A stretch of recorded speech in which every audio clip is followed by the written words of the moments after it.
Hey, what's happening, y'all? It's your boy Rico from Street Scores, and I know this is coming out pretty late. I apologize. I was just really busy today. I was able to get a few videos done earlier, but now I'm finally at 1:54 a.m. starting to record this Washington Commanders 2023 Day 1 Training Camp Standouts video. And you know Rico of Street Scores, we're going to talk about the good and the bad. We're going to do injury updates. We're going to talk about some of the notable things that coaches and or players said after practice. I'm going to give you any random updates that deal with the practice as well. And then we're going to do every position group. We're going to do a breakdown for literally every position group on the team, starting with quarterback, then going running back, wide receiver, offensive line, all the way through the defense to where we end with DBs and special teams. We're even going to talk special teams every chance that we get as well. Like who are some of the potential return guys that are getting chances to compete for that starting punt return job and potentially replace Dax Milne as that starting punt returner. And we're not only just talking players, we're going to talk things off the field, technically, like Josh Harrison guys. We're even going to talk about coaching. We're going to say what Ron Rivera had to say after practice. We're going to talk about Eric Bieniemy yelling at everybody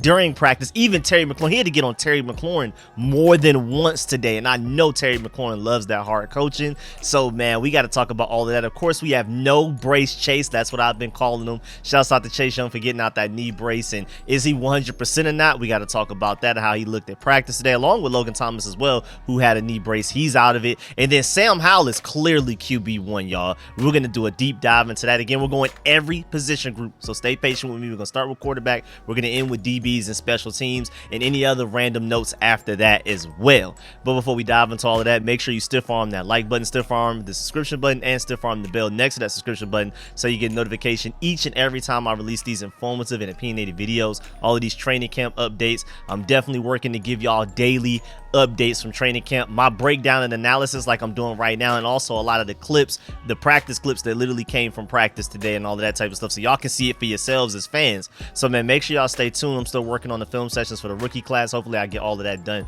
before week 1 against the Arizona Cardinals. I'm gonna keep giving y'all Rico reports once we have like somewhat of a dead period and it's not just practice every day. I'm gonna finally have the time to get y'all one of these Rico reports, and I've been stacking this Rico report so long that this one might go on for like 40 minutes, where it's just a bunch of random stats, crazy random things about the Commanders. So stay tuned for all of that content. Without further ado, let's get it. You tell your family you're gonna be a commander.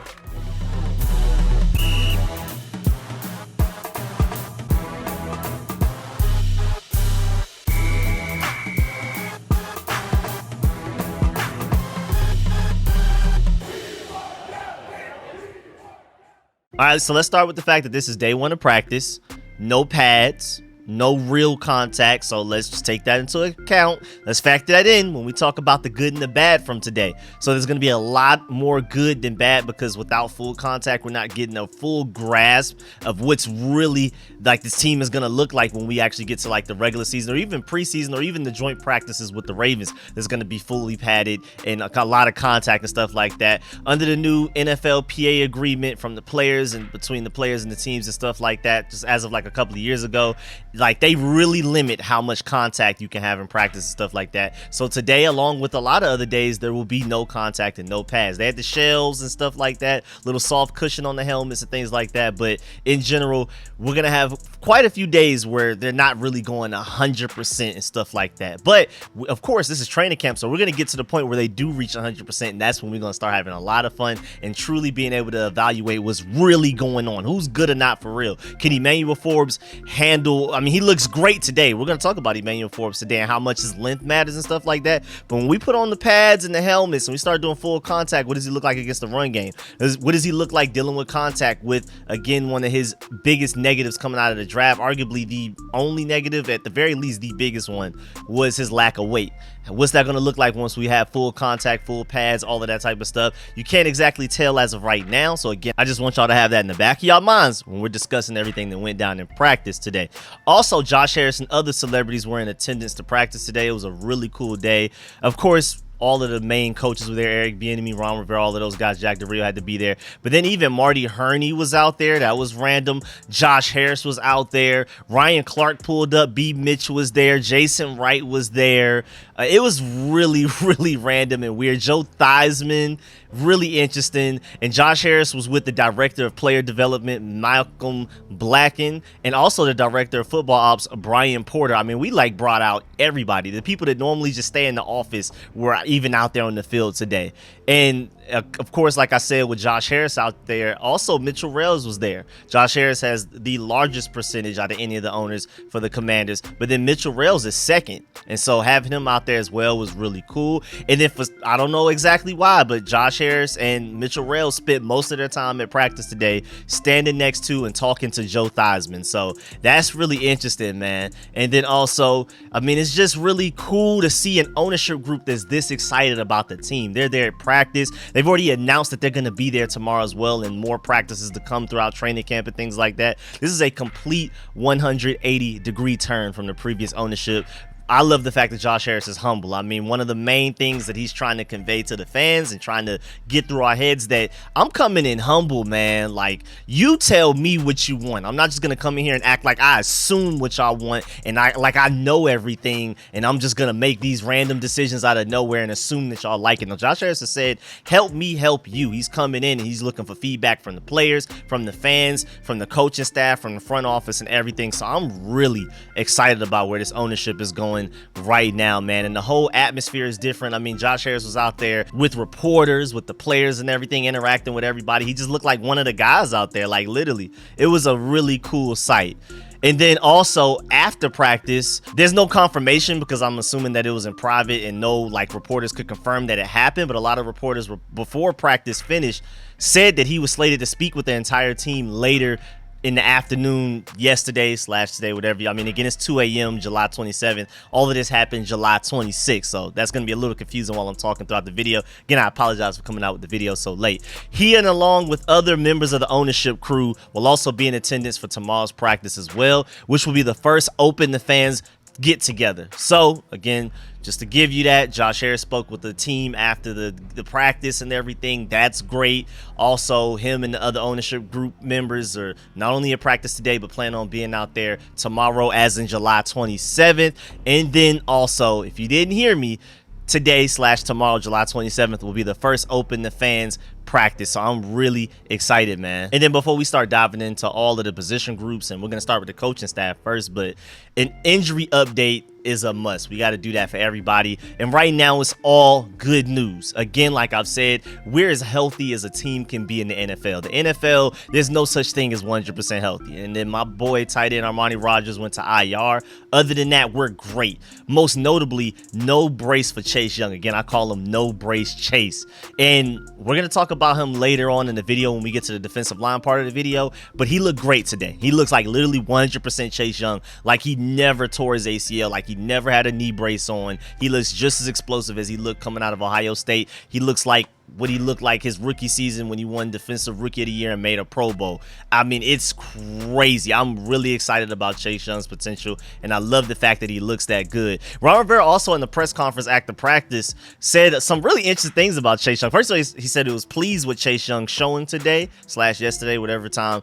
But he also said that he kept up with all of Chase Young's summer workouts on social media. And then also Chase Young sent those workouts to Ron Rivera and stuff like that. I thought that was a really interesting random note there that I'm like, oh, okay. I mean, it doesn't make a huge difference whether or not that was going on, but I just thought that was really cool that Ron Rivera kept up with everything Chase Young was doing, because you know Chase Young wasn't with like all of the other players when we went on that break between mandatory minicamp and training camp. Like you had a lot of the offensive players like the receivers, running backs, quarterbacks, tight ends and stuff like that all working out in Florida together. Chase Young was just always by himself. He went back to Ohio State to work out at one point and stuff like that. So Chase Young made sure that he even went out of his way to send that stuff to Ron Rivera, and Ron Rivera made sure that he looked at all of it just to make sure that his, you know, technically kind of his franchise player, his number 2 overall pick, is out there looking like something. And again, from what we've heard, what we've seen and everything, Chase Young looks like he's literally back to his Defensive Rookie of the Year self. And then also, not only is Chase Young out the brace, Logan Thomas is finally out of the brace. So he's 100% ready to go, and that's huge, man. I don't think y'all understand how big that is. And now moving on to coaching, man, Eric Bieniemy was yelling his tail off today, y'all, especially making sure that people work and play fast before, during, and after plays. There's no breaks, there's no jogging, there's no taking things slowly. Before, during, and after plays, you need to be moving. And Eric Bieniemy seemed a little irritated with a few players today, just overall with practice, with people not doing that. Now, a lot of the time they were moving the way that he wanted to, but when they weren't, he was not playing. I mean, he was yelling at players to not slow down. Every play is live. He said, quote, "It's work time," unquote. Like, he yelled that at the just general team. But also, he was on it for Terry McLaurin, man. I mean, on the second play of a modified 7-on-7 period with backup offensive linemen as defenders. Like, this is like a really weird, not a real simulated drill at all. This is just super random. Again, you have backup offensive linemen pretending to be defenders. Like, this is just as random and as fake as a play could be. And he's still expecting a lot of greatness out of them. Howell completed a 25-yard pass to Terry McLaurin, who casually grabbed the ball and then lightly ran after the catch. Eric Bieniemy yelled, "Don't slow down at him." Again, just because Terry McLaurin is one of the stars of the team, he was there, one of two players, him and Jonathan Allen, when Josh Harris, Mitchell Rales, and Magic Johnson had their initial press conference and all of that. Like, he's the face of the team, one of the faces of the team for sure. I think Chase Young, if he balls out, could be the third one. But Terry McLaurin has this high status amongst the fan base, amongst the coaching staff, the players, and all that type of stuff. Eric Bieniemy's coming in like, I don't care about none of that. I wasn't here for any of that. I'm your offensive coordinator and assistant head coach. Everybody's starting on a clean, even slate. I need to see greatness from all of y'all. Y'all got to earn all of your keep. You got to earn your reps. You got to earn your targets, all of that. I don't care how good you were before I got here. Everybody starts from step zero right now, and I love it. And then it was another play, like, not playing with Terry McLaurin. He also yelled, "Stay on the run," because Terry McLaurin appeared to slow down before a catch. And the point is, yelling and screaming means nothing, but Eric Bieniemy is demanding perfection in the right way with the Commanders' best weapon. And Terry McLaurin even said it as soon as we hired Eric Bieniemy months ago, that he wants the tough coaching, and boy, he is getting it. Boy, he is not playing with them. Also, shouts out to Chris Russell. He said another Eric Bieniemy observation. He barked at an offensive lineman for being ahead of a screen to Jared Patterson. Quote, "You cannot be downfield," unquote. And again, why that matters is because if an offensive lineman is too far down the field too soon, that's a penalty. So you can have this great screenplay, and next thing you know,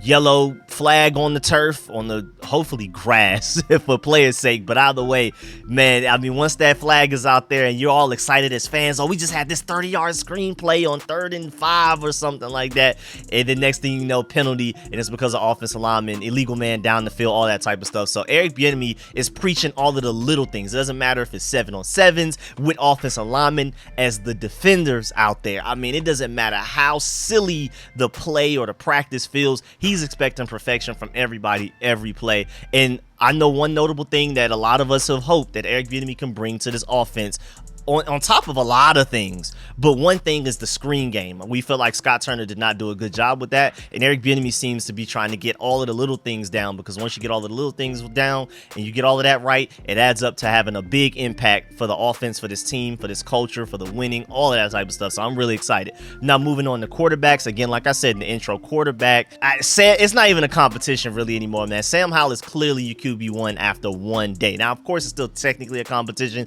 but Sam Howell has that on lock. He had that on lock before even entering the training camp, and then if anything, he just only created a bigger gap today. He was clearly the best quarterback out there, no question. During team drills, just as he was during OTAs, the second-year pro had a strong day with several impressive throws, particularly on 7-on-7 drills. He opened the day with a strike to John Dotson, followed that up with a rainbow pass to Antonio Gibson on a wheel route.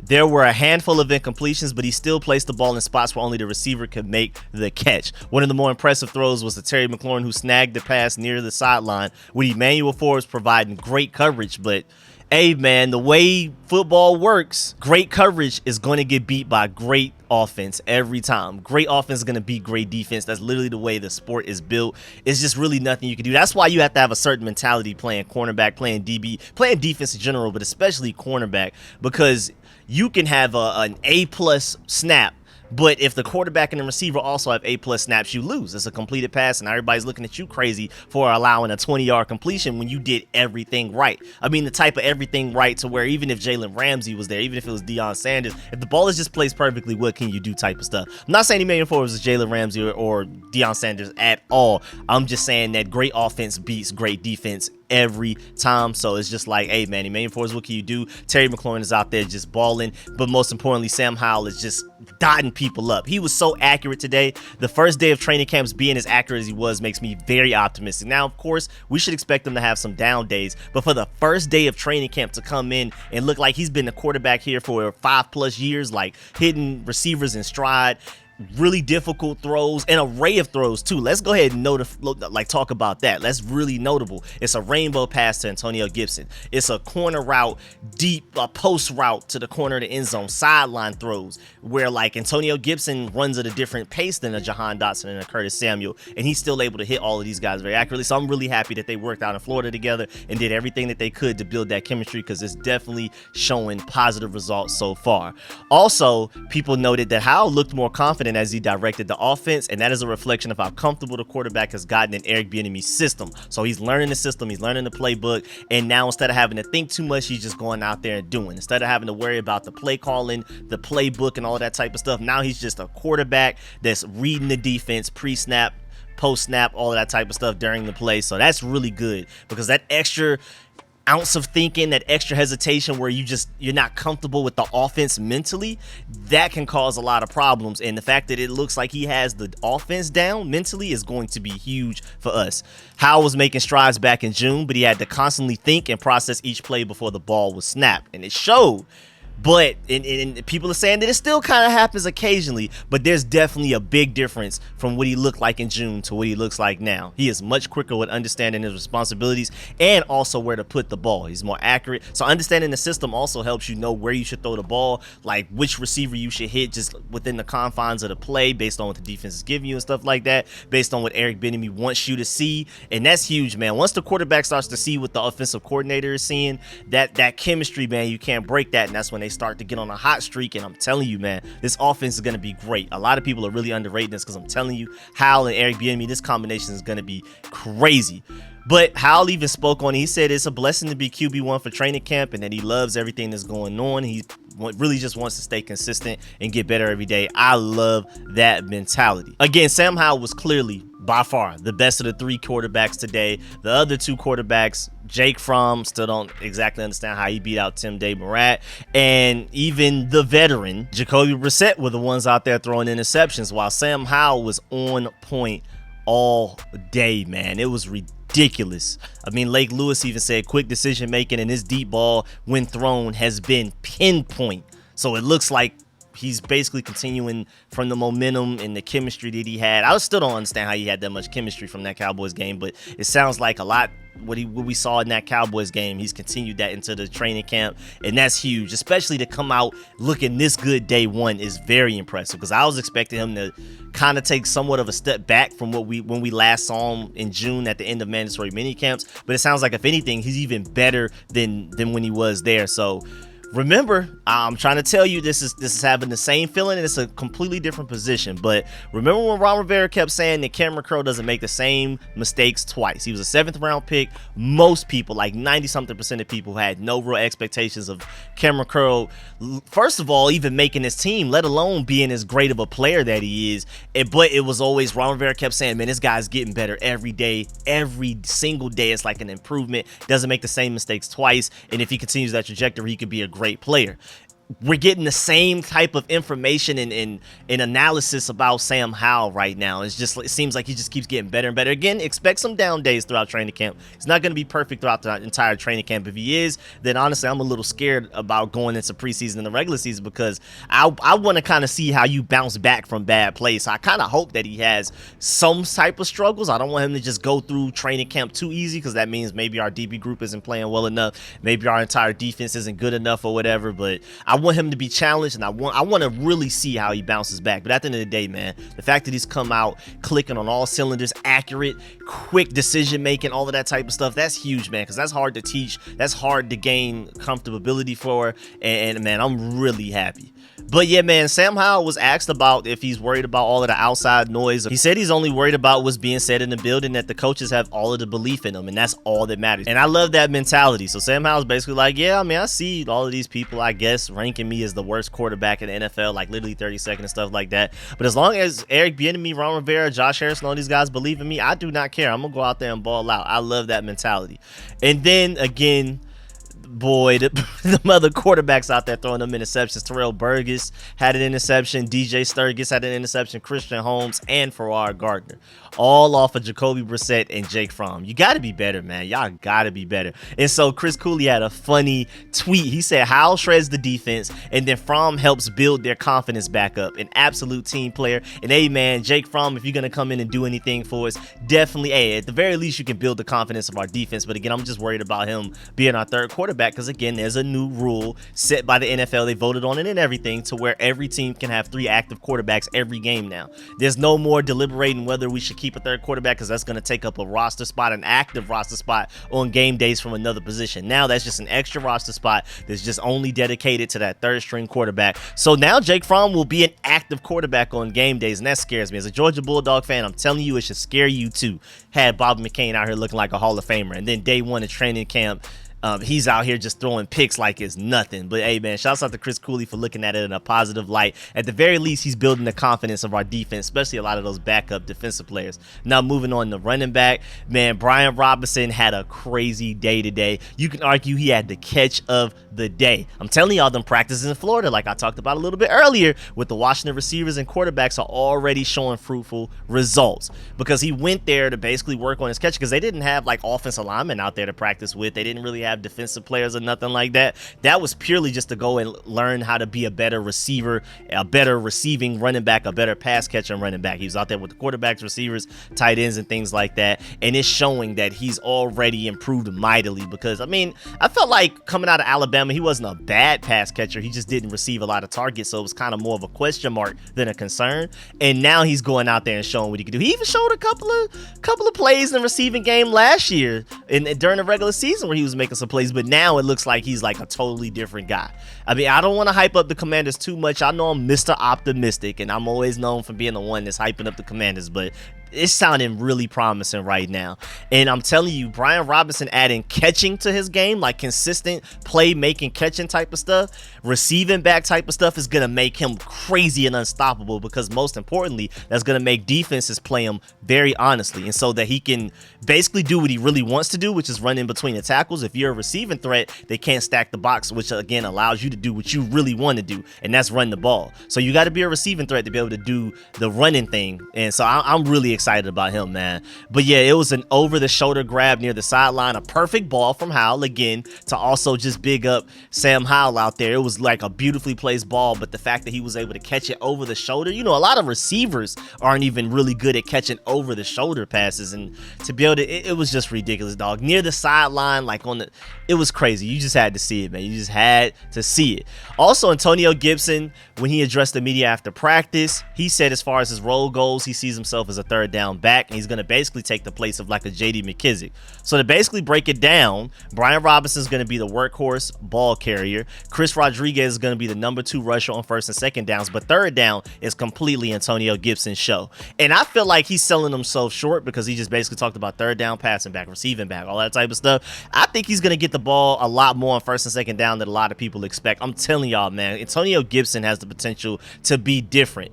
I mean, first of all, with Swift's health issues, as a Georgia Bulldog fan, I gotta admit that boy DeAndre Swift, when healthy, is different. But the problem is, when is he going to stay healthy for the Eagles? And the Eagles always kind of have some like a running back committee. Even though now that they have DeAndre Swift, maybe he'll be the one that gets the bulk of the carries. You can actually pick up an Eagles running back with a straight face and depend on that guy all fantasy season. Maybe he could be that guy, but then again, health issues. Then Tony Pollard's coming back from a serious injury, and they lost Zeke. And then Saquon probably walking in the building with an attitude and don't even want to be there type of stuff, because he just feels disrespected by the organization. So Antonio Gibson has an honest chance to be the best running back in the NFC East, at least talent-wise. I'm not going to say production-wise, but talent-wise, or maybe on a per-play basis. If you're looking at yards per carry, yards per catch, and stuff like that, he could be the most explosive running back. Because again, I think people forget, At 230 pounds running a 4.3 940-yard dash, they just don't make people like that. There's only like a few people like that out of the entire NFL, let alone in the NFC East, let alone on the Commanders. You just can't teach the stuff that Antonio Gibson does well. That's just natural, God-given talent. You're just born with it or you're not. It doesn't matter how much you run, how much you hit the gym. Everybody can't become an Antonio Gibson. I mean, you can argue that it's between like Antonio Gibson, Montez Sweat, Chase Young, and Armani Rogers, who's on IR right now, who are the most athletic freaks on the team right now. I mean, maybe you can probably throw Jamin Davis in there a little bit. Derek Forrest. There's a few guys you could throw in there. Antonio Gibson is arguably the most athletic, the most freak athlete alien on this roster. And I feel like with Eric Bieniemy's intelligence and his IQ and his understanding of offense and getting his best playmakers the ball, I think Antonio Gibson's gonna break out, man. I think this is the season, and what better season than him going into a contract year? This is the final year in his contract. He's gonna want to do whatever he can to get that big time money. Now, I highly doubt he gets it just because the running back market is terrible, but he's gonna go out there and play his heart out and do everything that he can to contribute to us winning. Also, speaking of Antonio Gibson, man, in his press conference, y'all need to stop stressing these Commanders players out, man. Y'all really gotta chill out as fans, because Antonio Gibson even addressed the ownership change, and he said, man, you can't help but notice, hopefully we see a change. But he also said that he's really excited about not seeing any more sell the team comments on everything the team posts. It could be something completely unrelated to off the field stuff, Josh Harris, Daniel Snyder, anything, and just seeing the sell the teams. That was taking a toll on the players. The fact that he brought that up without anybody asking him just lets you know that, and he was just one of the very few people that were interviewed today. I'm pretty sure after he said that, a lot of players probably felt the same thing, like, yeah, man, talk, preach, Antonio Gibson, preach. Y'all gotta stop stressing these players out, man. They're humans too. Then wide receiver wise, nothing really notable other than the fact that Terry McLaurin getting yelled at, but still putting in work, looking like Terry McLaurin, looking like the 8th best receiver in the NFL. Jahan Dotson making plays. I didn't hear much from Curtis Samuel, but the fact that I didn't hear anything is also a good thing, because typically when you hear about Curtis Samuel, it's an injury situation, and he also missed the last couple of practices of mandatory minicamp. They said it was nothing to worry about, and it looks like entering training camp, it is nothing to worry about. So this receiving group is looking really good. The only real notable thing is the fact that Byron Pringle was out there being covered by Emmanuel Forbes. So I'm not exactly sure if that means Emmanuel Forbes was out there with the second team or something, or Byron Pringle was out there with the first team, but I felt like that was really noteworthy. But we'll get to that when we talk about Emmanuel Forbes. Then tight end wise, man, again, Logan Thomas looked really good out there. I'm hearing that he was looking really good as a blocker and a receiver, and I know he took a step back in every way possible last year, but that was because of health. He was still recovering from his injury. So if Ron Rivera and especially Eric Bieniemy loves this tight end group and felt like they didn't need to address it in the draft or through free agency, I'm just gonna give them the benefit of the doubt, because so far Eric Bieniemy has earned the benefit of the doubt. Well, not necessarily earned, but just based off of what I've seen, what he did for the Chiefs, and what I've seen how he's handled these practices so far, and what he's done for the Commanders so far, I feel like he's kind of earned the benefit of the doubt. And if Eric Bieniemy feels like this tight end group is good enough, even with Armani Rogers getting hurt, then I'm just gonna leave it to the professionals for now. I was very skeptical of this tight end group entering this training camp period, because I mean, if you think about it, the tight end group was pretty bad last year. And literally the only difference is that now we don't have Armani Rogers. We didn't add anybody. If anything, we just only lost people. I mean, I guess technically we got Curtis Hodges back at 6'8", but it's just, but at the same time, no, Logan Thomas is now fully healthy, and they said it. They said at the end of the 2022 season last year, they were starting to see Logan Thomas look like his 2021 self again, and it sounds like he is, because again, to go back to my initial point, his blocking suffered because of his injury. His ability to be a consistent receiver, and Terry McLaurin somehow overthrowing a 6'6" guy by a whole foot or two consistently also didn't help much as well. But hey, man, I think him being healthy is going to be huge. And most importantly, I mean, already through the offseason, through mandatory minicamps and OTAs, he's been Sam Howell's favorite target, and it hasn't even been close. It's been Logan Thomas, Gap, and then everybody else, even including Terry McLaurin, Jahan Dotson, all of those guys. And then the fact that he sounds like that he's been a good blocker as well is huge. But I'm hearing that Cole Turner also had a really good day as well, and Sam Howell was throwing it in places to where only those guys could get it. So again, to note The fact that Sam Howell had a ridiculous day today. He was throwing it in places where only Logan Thomas, 6'6", Cole Turner, 6'5", I think maybe 6'6", could get it. The DB has no chance to defend it, and those guys were coming down with basically everything. And I mean, Logan Thomas even did a great job of using his big frame, 6'6" size, big, boxing out Derek Forrest for a catch that's just like, what can Derek Forrest even do in a play like that? And I'm hoping Eric Bieniemy abuses that, because DBs shouldn't be able to cover Logan Thomas and these tight ends. It's just impossible. They're just too big. And then offensive line wise, nothing really notable like as far as how good or bad people were, but it's really interesting where people were. Like, you had Sadiq Charles starting at left guard, which we already saw that in voluntary OTAs and mandatory minicamps. Right now, if we had to play a game tomorrow, he's our starting left guard, point blank period. But you also have Chris Paul competing there. You have a few notable guys there, but right now it's Charles Leno left tackle, Chris Paul left guard, Nick Gates center, Samuel Cosmi right guard, and then Andrew Wiley right tackle. That's literally how it's going right now. We'll see if anything changes, because as of right now, Rick Strongberg has been working with the 2s and 3s. Now, at first, in voluntary OTAs and mandatory mini camps, in the beginning of all of that, he was with the 3rd stringers. He was behind Tyler Larson and Nick Gates. Then he worked his way up to the 2s, and entering training camp day 1, it sounds like he was working with the 2s and the 3s, but it's still cool that he's working with the 2s, because at first he was purely working with the 3s to start the offseason practices. And John Kahn basically said that he expects him to be the backup center entering the regular season. So it sounds like he expects Nick Gates to be our starting center entering week 1. We'll see how that holds, if Ricky Strongberg can surpass Nick Gates for the starting spot. But as of right now, it sounds like Nick Gates is starting as center. Also, Braden Daniels has been working as the 3rd string left tackle, and his 1%er footwork is showing. Like, the reason that we're trying him at tackle, even with his lack of strength and his lack of arm length and stuff like that, even though we're just trying to just ignore that and we're trying to work around it, that footwork is just like, there's only like maybe 2 or 3 other guys in the NFL at that size to have that type of footwork, especially at tackle. And so that's why they see the ceiling. They say they have a vision, like, this guy could be ridiculous if we could fix the other things. And as of right now, those other things aren't fixed. That's why he's with the 3rd stringers, and even with the 3rd stringers, he didn't look great today. But hey, man, that's just one of those boomer bust guys, one of those high ceiling guys that we're going to work on. But again, most notably, the reason that they see this vision in him at tackle, he's showing that footwork is ridiculous. Nobody else on this Commanders roster has the footwork that he has at offensive lineman. And then also Chris Paul not only being the 2nd string left guard right now, but there are talks that they may give him reps at tackle, which is really interesting. So he may be this versatile guy that could pretty much play anywhere on the offense line, guard, tackle, whatever. So I thought he was going to be purely just a guard for us, and I thought honestly he had a strong chance of starting at left guard for us, especially after what I saw in that Cowboys game, the last game of the season. But it's interesting that he's going to get reps at tackle as well on top of all of that.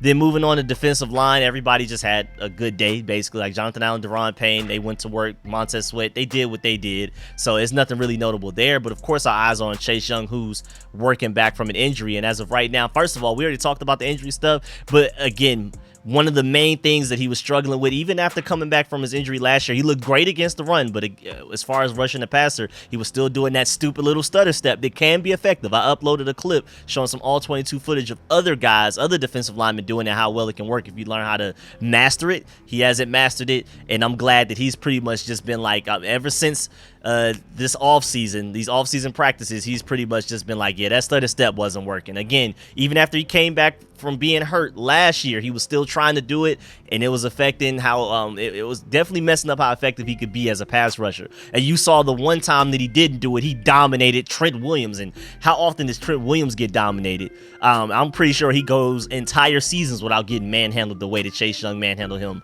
on that play in that 49ers game. So Chase Young still has ridiculous potential. It's just recovering from injuries, and he's got to stop doing that stutter step and still work on a lot of nuanced pass rush stuff, get some counters and things like that. But it sounds like he had a really good day today. He's good to go. He's not doing that stutter step as much. He'll probably still have it in his bag, but as long as he's not doing it as much, man, that's huge, because that's literally what's been holding him back. And then again, rest of the defensive line, really nothing noteworthy going from there. And the fact that Chase Young doesn't have a knee brace on is huge. Moving on to linebacker, Jamin Davis practiced with the second unit today, but do not worry, do not panic. He's working back up to speed. He's just trying to get his conditioning right and stuff like that. That's the only reason he's working with the second team is right now. They even had him come in with the rookies days ago. Like all of the other veterans reported Tuesday, he came in with the rookies back on the 15th, and he even questioned it, like basically, why am I coming in with the rookies? And they're like, man, we got to get you back up to speed, man. You're not just gonna be able to go out there and just, after not basically just not practicing much at all, voluntary OTAs and mandatory minicamps, really hasn't done anything seriously at full speed since the Cowboys game week 18 last year. So they're like, man, we're just gonna work him back slowly. That's why he was working with the second team, but he looked good in coverage today, especially against Antonio Gibson. He got beat one time in coverage by Jonathan Williams, but it's more so like a mental issue that he just kind of has to catch. It's not just physically, you got to catch up mentally as well when you haven't done any team drills since nothing, literally nothing football related. He did some individual drills in the offseason, like running by himself, doing the cones, but like as far as team drills and understanding coverage concepts and stuff like that, he hasn't done any of that since that Cowboys game last year. So he has to catch up physically and mentally. So one play against Jonathan Williams in coverage, he looked a little lost, but against Antonio Gibson, pretty much locked them up. So there shows the potential. That's the flash. We just got to make that more consistent. But again, he's just working his way up, which is why, again, he was working with the second teamers today. Also, really noteworthy, moving on to the DBs. We got to talk a lot with the DBs. Mayhew, Forbes, Benjamin St-Juste, all of those interceptions that was going on. But first of all, let's just talk about the fact that when the Commanders were in nickel defense, which is an extra DB, 5 DBs, and more than likely, I'm assuming 4 defensive linemen, 2 linebackers, they had different looks in this practice. So, of course, they're going to kind of switch it up. And we may even switch it up within games because we have some really versatile pieces out there. But at times, with the starters, Benjamin St-Juste was outside with Rashad Wildgoose inside. Really weird, really interesting. And then also when Kendall Fuller and Emmanuel Forbes were out there as a starting outside corners, Benjamin St-Juste kicked inside to play the nickel. So that's really interesting. So it sounds like that we're starting to get our answer. Kendall Fuller may be one outside corner, Emmanuel Forbes is the other outside corner, and Benjamin St-Juste is your slot corner. And if I had to pick between the 3 who had to play slot corner, it would be Benjamin St-Juste. My problem with that, though, is that Quan Martin, I think, should be our starting slot corner. And again, Benjamin St-Juste is our best hope at covering the bigger receivers like Justin Jefferson. He literally pretty much locked down A.J. Brown when we played the Eagles that one game. I'm not too confident in, as much as I love Emmanuel Forbes, I'm not too confident in him dealing with guys that big, that fast, that tall, that strong. And then Kendall Fuller, I love him as well, but I don't expect him to shut down A.J. Brown. Benjamin St-Juste does things that no other corner on this team can do, as far as like DK Metcalf, the DeAndre Hopkins, the Mike Evans, the Keenan Allens, those bigger guys, Justin Jefferson, all of those type of guys. That's like Benjamin St-Juste's job. I want Emmanuel Forbes on the quicker guys like Devonta Smith, or we even have Brandon Cooks, who just came to the Cowboys. And man, Brandon Cooks was the only offense that the Texans had, and he even killed Kendall Fuller. So I already know I don't want Kendall Fuller on Brandon Cooks. That's Emmanuel Forbes' job right there for the shifty, quicker type receivers and stuff like that. So this is really interesting how this cornerback group's going to work out. I still have a lot of questions though, because again, if Kendall Fuller and Emmanuel Forbes are starting outside corners, Benjamin St-Juste is playing your slot corner, then where's Quan Martin? And I really feel like Quan Martin's going to be on the field no matter what, whether he's playing some type of weird safety, buffalo nickel, slot corner, whatever. Quan Martin's too good to keep off the field. So this is going to be really interesting how this secondary works out. But also, man, Emmanuel Forbes, bro, he had a crazy day today. And again, even sometimes where guys were catching the ball, the coverage was just so perfect. It was just great offense beating great defense. He was tight in coverage all day. I mean, he was on McLaurin a lot of the day too with great coverage. And it's just Terry McLaurin's a top 8 receiver, and Sam Howell was having the practice of his life, and I hope that's a consistent thing. I hope that's not just a fluke. And I mean, Emmanuel Forbes did everything he could do. Great offense beats great defense, but he had some pass breakups all day. I could easily see us leading the team in pass breakups this season. Really excited about him. But I thought it was really interesting that he had a pass breakup against Pringle, because the first thing I thought was, okay, Emmanuel Forbes is out here covering Terry McLaurin, covering Jahan Dotson, all of these guys. He's covering Pringle. Does that mean Emmanuel Forbes is out there with the second string, or does that mean Byron Pringle, who we just signed a couple of days ago, has an honest shot of making this team as a receiver, and he's out there even running with the ones? Now, it's probably one of those things where they just want to let a lot of the backups, you mix them in with the starters to see if they belong, because that's a true test to see if you should even make the team.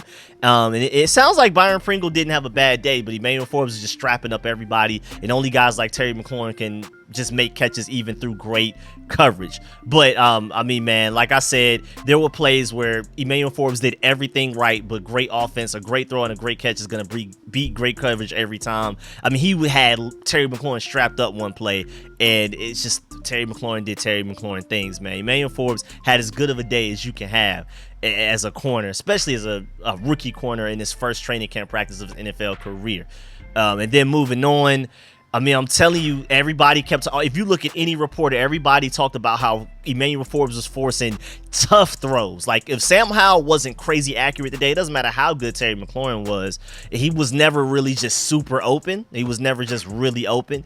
So he was forcing Sam Howell to make some crazy throws today. And I love that because, I mean, if receivers were just open all day, then we wouldn't exactly know how good Sam Howell was. Like, we'd be like, okay, Sam Howell was completing a lot of passes, but we couldn't really tell how good the touch was because coverage wasn't that great. He wasn't truly tested. So the fact that iron is sharpening iron right now, the receivers are great, the corners are playing really well, most notably Emmanuel Forbes, and then Sam Howell is a quarterback. They're making him a better quarterback by forcing him to make ridiculous throws. You got to have touch, you got to have accuracy, timing, all of that. That's the type of play that is going to be required out of Sam Howell in practice. So by the time he gets to the games, he should be straight, man. It should be nothing to really worry about. I mean, of course, games are different from 7-on-7s with no pads and no helmets. But hey, man, shouts out to Emmanuel Forbes for making Sam Howell work for it. And shouts out to Sam Howell for making Emmanuel Forbes get better. Like, hey, man, hey, I don't care how great that coverage was, make it better.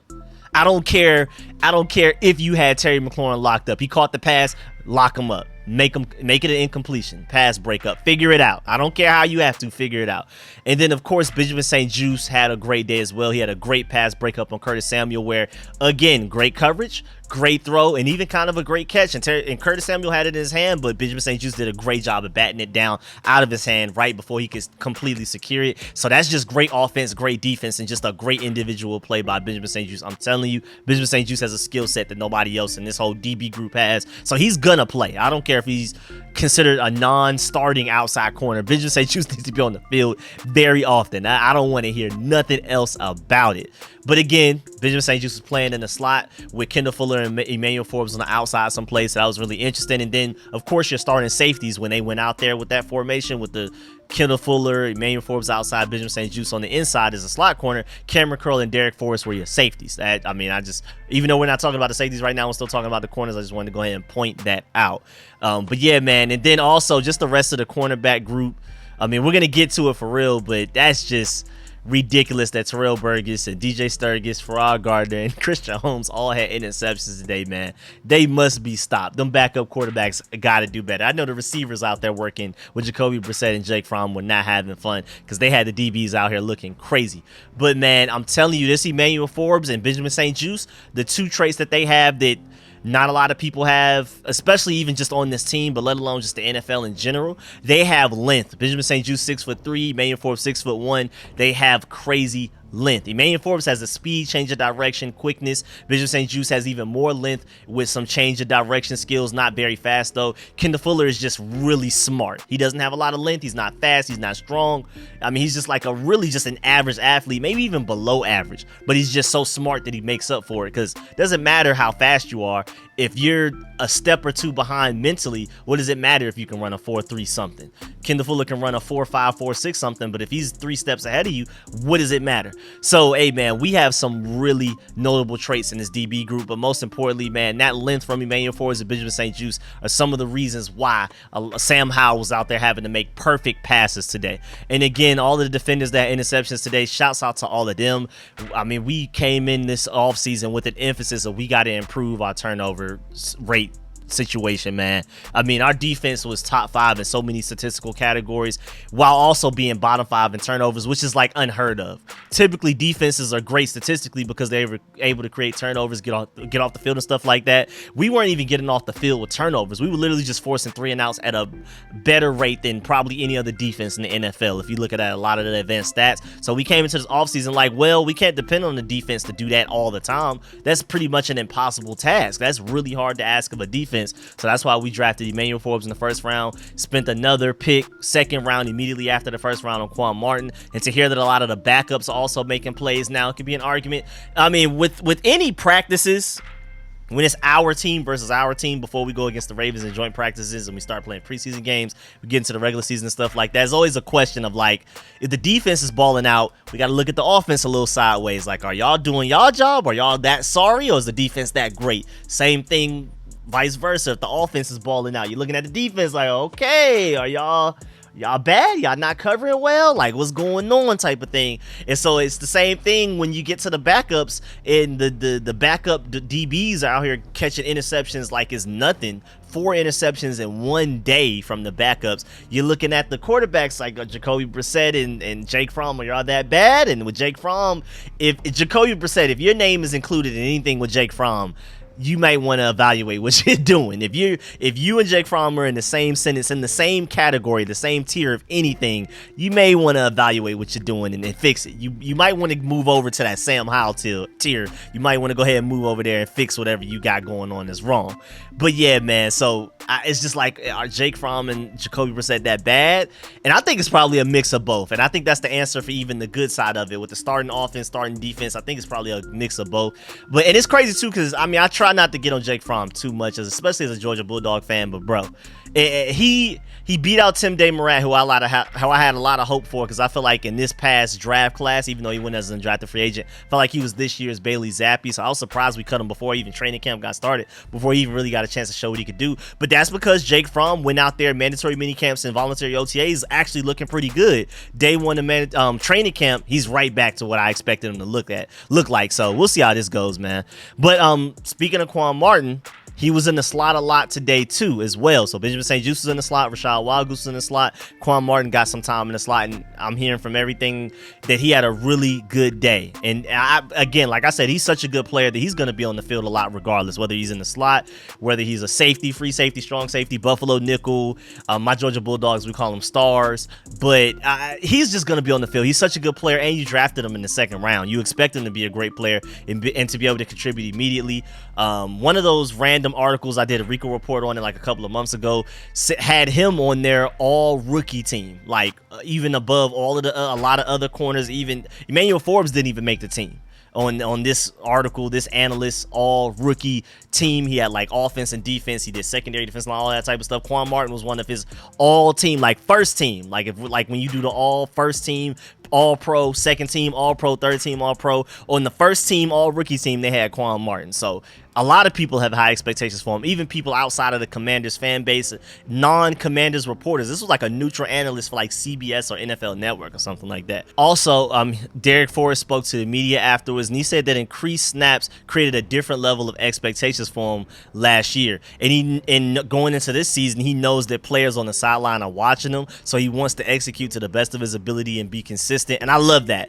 The fact that not only the coaching staff is holding players accountable, but they're holding each other accountable. Derek Forrest is like, oh man, if these guys are watching me and I'm not balling out, I mean, what's that gonna look like to them? So we have high expectations amongst ourselves as well. The rest of the DB group is looking at Derek Forrest like, you better get it together, and it's forcing him to be a better player, and I love that. Now, leaving the offense and defense, we're going to special teams, most notably players that were catching kicks while the rest of the Commanders were stretching. You had Dax Milne, Jahan Dotson. For some reason, we're throwing his name back in there, but I highly doubt we'll use him. I would love to use him. In a perfect world where no injuries exist, Jahan Dotson will be my starting punt returner for the Commanders. Between him, Antonio Gibson, or Curtis Samuel. And I think, honestly, Antonio Gibson out of that three will be third place, and maybe Jahan Dotson first place. Not going to lie. And then you also had Casimir Allen, of course, who's recovered from a hamstring injury. He was my leading candidate to replace Dax Milne as our starting punt returner, so it's great to hear that he's recovered from his hamstring injury. Then Kyrick McGowan, again, every offseason, it seems like for the past couple of years, is always involved in the punt return competition. Then Mitchell Tinsley, the receiver from Penn State, that, speaking of the Tim DeMorat, who was like the Bailey Zapp of this year, a couple of years ago, the real Bailey Zapp was out there setting college football records, and who was his number one receiver? Mitchell Tinsley. So he had a down year for Penn State this past season, a lot due to injuries, and so this is a sneaky signing as an undrafted free agent that can be a strong contributor as a receiver. But also, it's nice to hear that he's competing for the starting punt return position. But it's really interesting to me that we brought in Byron Pringle, and he's not competing for the starting punt return position right now. If I had to pick between the group of five that we're hearing, again, I don't really consider Jahan Dotson one, so he's out. because just for health reasons, he's going to have a breakout season. You even have non-Commanders analysts, neutral analysts from ESPN, Pro Football Focus, all these guys hyping up Jahan Dotson saying he's going to have a breakout season. We're not going to risk injury with him. So you would just hope that Kazmir Allen, because the reason that you even have Jahan Dotson as a candidate is because Dax Milne, even as safe as he is, like I call him, automatic fair catch, whether he fair catches it or not, he's not going to go anywhere. It just doesn't matter. He might as well fair catch it every play anyway, is basically what I'm saying. So but he's safe though. You expect him to not muff punts. He's a safe option. He's not going to flip field position him, but he's also not going to cost you the game. Remember the Packers game and even the Bears game where they were out there muffing punts. We literally won the games because of that, or at the very least, those are one of the big reasons. So that's another reason. After Ron Rivera saw that, I was like, oh yeah, Dax Milne is never not going to be our punt returner after the way that the Bears and Packers showed how important a trustworthy, safe punt returner can be. But again, with Jahan Dotson, the reason that you're worried about Jahan Dotson and you even want to even have him back there practicing as a punt returner just in case is because we lack explosion with Dax Milne. That's where Kazmir Allen comes in. Again, seems like he's recovered from his hamstring injury. He looked great as a punt returner for UCLA. I'm hoping he wins the job. We'll see. But the wide receiver position, I already did a whole breakdown after we signed Byron Pringle. I did a whole breakdown of how we have 9 guys fighting for the last 1, 2, or 3 spots, because are we going to have 5, 6, or 7 receivers on the final 53-man roster? You already have 4 spots taken up by Terry McLaurin, Jahan Dotson, Curtis Samuel, and De'Ami Brown. So again, the last 1, 2, or 3 spots, you have 9 guys fighting for it. Is Kazmir Allen a good enough punt returner for him to take up a receiver spot on the roster? We'll see. So he's going to have to really earn that. And then in random news before we get up out of here, Rivera said that he was really pleased and said it several times in his press conference after practice with how everybody practiced today. And that's big because Ron Rivera will come out and say he didn't like the way guys practice today. He will say that straight up blunt to the media for everybody to hear, us fans and all of that. And the fact that not only did he say that he liked practice today and he was really pleased, but he said it, he emphasized it, said it multiple times. So today was a great practice, even with Eric Bieniemy getting on Terry McLaurin and a lot of the guys. But he basically said that everybody picked up right where they left off from OTAs and mandatory mini camps. So he's really happy. I mean, as a head coach, you do have to be really happy to allow guys to go on vacation for over a month and for them to come back and look like they didn't miss a beat. That has to be like a huge sigh of relief from Ron Rivera. I don't think y'all understand from a head coaching perspective how big that is for guys to come in ready and not looking sluggish and stuff like that. The only people that are kind of a little bit behind on conditioning are guys like Jamin Davis, who's still recovering from an injury. Well, now he seems like he's 100% ready to go, but he just has to catch up mentally and physically to the conditioning of practicing because, again, he hasn't truly practiced since that Cowboys game week 18 last year in December. And then also he said that it's going to be important to see how they respond throughout camp because this is day one. Once things start to take a toll on you and add up, how are they going to go? Are they still going to run out there with that same level of enthusiasm and energy? So he's like, all right, y'all look great today and I loved what I saw, but can y'all be consistent and keep it up? Also, as far as kicker competition, Rivera said the Commanders are looking for competition and that's why they brought in Michael Badgley, or again as the Money Badger. I'm going to keep calling him Tom Holland because I swear he looks just like that. It's kind of funny. But either way, they meant to bring in Michael Badgley. He's taken up a 90-man roster spot. You know, we're limited to how many spots we can have, and that's, I mean, honestly, he probably technically got Tim DeMurat's spot because we released him and then brought in Michael Badgley immediately after that. So he's taking up a real roster spot. This is a real competition. I mean, Joey Slye probably has a slight lead, and I love Joey Slye. I like Joey Slye's potential. Michael Badgley is the more consistent guy, but Joey Slye easily has the higher ceiling to be the better kicker because Michael Badgley is pretty much, he's not going to make you a 50-plus yarder, but he's going to make everything within like 40-something yards, and he's 100% from his entire career on extra points. Joey Slye, on the other hand, was really consistent for a while, and then that Cowboys game, he was missing extra points, he was missing easy kicks, so that's where the doubt came from, because entering the Cowboys game, I was like, okay, I'm cool with Joey Slye being our franchise kicker for the next 5 to 10 years to come. But then after that Cowboys game, I was like, I don't know, man. I don't know, my boy, and I'm happy that the Commanders are not just settling on Joey Slye because if anything, even if Michael Badgley doesn't end up winning the job, Joey Slye better be on his P's and Q's. He better be on point. Tighten up, my boy. Yeah, if Michael Badgley out here fighting for your job and he's Mr. Consistent, he's not going to miss. So you can't go out there and miss. So that's going to force Joey Slye to do what he doesn't do best, and that's be consistent. Michael Badgley is Mr. Consistent, but he just doesn't offer you much of a ceiling. If you need a 55-yard field goal, I trust Joey Slye way more than I trust Michael Badgley. But sadly, if we need an extra point made, which should be just an easy kick, I I mean, I know a kicker's job is hard, but golly, you should be able to be 100% from the extra point. But at the same, again, if you need an extra point made, I trust Michael Badgley way more than I trust Joey Sly. So that's the dilemma right now. It's a good problem to have, but that's the dilemma. Mr. Consistency or Mr. Ceiling. I hope Joey Sly can become Mr. Consistent, because it's easier for Joey Sly to become more consistent than for Michael Badgley to just suddenly learn how to kick 55+ yard field goals. So I'm rooting for Joey Sly, and I love the fact that we brought in competition to bring out the best in him. Also, again, like I said earlier, the ownership group will be in attendance to practice tomorrow/today. By the time you're seeing this video, it's already July 27th, so technically today, but this is a breakdown of everything that happened July 26th, the first day of training camp. And then also, I don't know if y'all saw, but Magic Johnson and his family were rocking all Commanders gear while they were on a yacht in Greece, and the yacht looks crazy too. I've never seen a yacht that looks like that. The picture's insane, as you can see on the screen right now, but everybody has on Commanders gear. So if you're worried about the team name change or anything like that, I wouldn't worry about it happening anytime soon, if ever, because Magic Johnson and his whole family are representing the Commanders real hard right now in Greece, not playing. And I love the fact that Magic Johnson is one of the faces of this franchise. Again, like I already talked about in another video, I thought he was going to be the face, because I thought, you know, Josh Harris and Mitchell Rales were just going to be typical awkward owners that like don't really want to talk, but they were way more charismatic than I thought. So I feel like Magic Johnson is going to be one of the primary faces of this franchise, and of course he's the most notable face. He's the face that everybody recognizes the most, and I love the fact that he was dancing the go-go at the pep rally and everything. But I'm also optimistic about the fact that Josh Harris and Mitchell Rales are also very charismatic, and I already really like them as personalities as well. So I'm really excited about the potential of this ownership group. Also, just to let you know, really random news before you get up out of here, if you want some Commanders tickets, there are no fees for the next few days. So just to let you know, for a limited time, no ticket fees for when you purchase tickets for Commanders games right now. So if you go through SeatGeek and all of those things for a limited few days, go ahead and do it right now. I need to go ahead and get on it, because I definitely want to get the Atlanta Falcons games tickets. I need to get on that.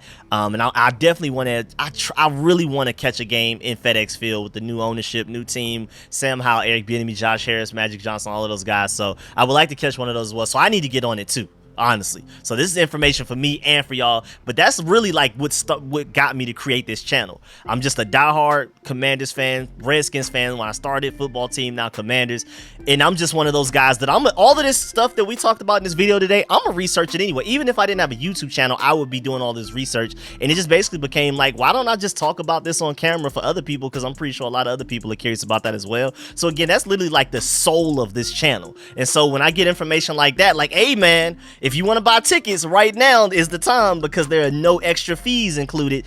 That's just the type of information that I pride myself on providing y'all, because that's the type of stuff I want to know as a fan. So I'm assuming y'all being fans as well will want to know that as well. But yeah, man, that's the end of this video. Please get in the comment section, let me know how you feel about everything discussed in this video. This recording has lasted 58 minutes and 4 seconds up to this point. When I edit it, we'll see how far we can get, but golly, I didn't expect it to be that long, but a lot happened today. So man, definitely get in the comment section, let me know how you feel about everything discussed in this video, the players. Do you agree or disagree with any of my analysis? Again, I like hard critiques, whether it's negative or positive, so thank you.